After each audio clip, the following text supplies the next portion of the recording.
छत्तीसगढ़ की राजधानी रायपुर के कप्तान संतोष सिंह जी एसएसपी हैं। उनसे जानते हैं कि जो क्राइम दिनों दिन राजधानी में बढ़ रहा है या छत्तीसगढ़ में बढ़ रहा है, इसके मुख्य वजह क्या मानते हैं? सबसे पहले जानना चाहेंगे। अभी रिसेंट में एक शूट आउट का एक अटेम्प्ट हुआ है, जिसमें एक व्यापारी पे 2 लोगों ने फायर किया। और कुछ समय पहले भी हम लोगों ने एक गैंग को पकड़ा था जो शूट आउट के लिए आए थे, लेकिन उसके पहले उन लोगों को पकड़ा था। ये एक कहीं ना कहीं एक्सटॉर्शन से जुड़ा हुआ मामला है, जो झारखंड में व्यापारी जो यहाँ के चाहे कंस्ट्रक्शन या माइनिंग में काम कर रहे हैं, उनसे वहाँ लेवी वसूलने का प्रयास हो रहा है। और वो वहाँ जब कुछ उनका वो कैलकुलेशन नहीं हो पा रहा है, वो हिसाब किताब जो चाहते हैं वो नहीं कर पा रहे हैं, तो यहाँ वो डराने धमकाने से के लिए यहाँ एक फायरिंग कर रहे हैं। अभी पिछले वाले शूट आउट में भी हम लोगों ने आरोपियों को पकड़ा था, और इस केस में भी हम लोग कोशिश कर रहे हैं कि ऐसे आरोपियों को पकड़ें। ये जो घटना हुई है, इसके पहले आप कोरबा में थे, उस दौरान भी इन लोगों ने, इसी गैंग ने हमला किया था इसी कोयला व्यापारी के ऊपर। लगभग 2 साल पहले कोरबा में भी एक बार RKTC जो कंपनी है उसके ऑफिस पे हवाई फायर किया था। उस समय भी झारखंड से ही जुड़ा चीज़ें आई थी, और उसमें अमन साहू गैंग का नाम आया था।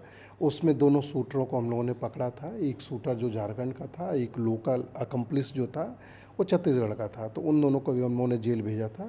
पिछले साल भी एक घटना उन्होंने की थी जिसमें उन्होंने फायरिंग की, उसमें भी 3 आरोपी को पकड़ा था। और इस साल जो है ये घटनाएं जो जैसा मैं कह रहा था, इसमें हम लोग लगे हुए हैं। इसकी क्या वजह मानते हैं? क्योंकि अब ये गैंग सक्रिय हो गया, इसके लोग भी पकड़े हैं, लेकिन जो मास्टरमाइंड है उस तक पुलिस नहीं पहुंच पा रही है। पुलिस बिल्कुल पहुंच पा रही है, क्योंकि वो जेल में है। वो ऑलरेडी नामजद है और बहुत सारे अन्य मामले में वो जेल में है। तो उसको हम लोग को बस प्रोडक्शन रिमांड पे पूछताछ करनी है, क्योंकि आरोपी जेल में है और अब विभिन्न अलग अलग मामलों में वो शामिल है।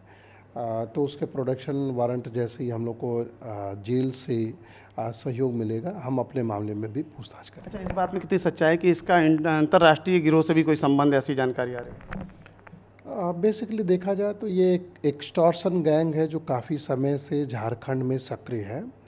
और रिसेंट समय में जिसमें कई सारे गैंग मेंबर्स हैं जो सैकड़ों की संख्या में इनके हैं।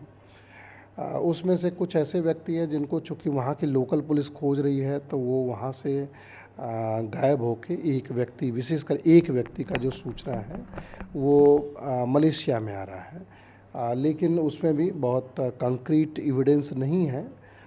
पुलिस लगभग इसमें जितने मेंबर्स हैं उसमें 80% लोगों को झारखंड में अरेस्ट किया जा चुका है, और फिर वो दूसरे मामले में गिरफ्तार होते हैं, फिर छूटते हैं।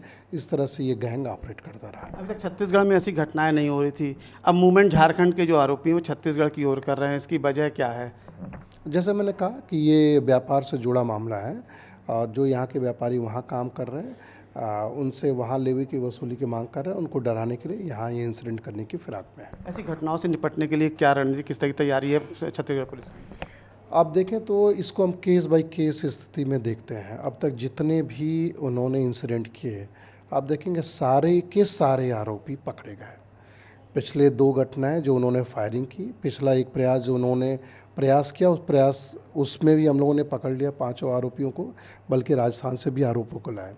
ये केस में भी हमारी यही रणनीति है कि जो लोग इसमें शामिल हैं उन पे हम लोग कार्रवाई करें, और उसके लिए कई सारे क्लू पे हम लोग काम कर रहे हैं, और आने वाले समय में ऐसे लोगों पे कार्रवाई दिखेगी। इस मामले में और भी गिरफ्तारियाँ कुछ हो सकती है या कुछ बड़े खुलासे सर? इसमें अभी जांच जारी है, आगे देखते हैं।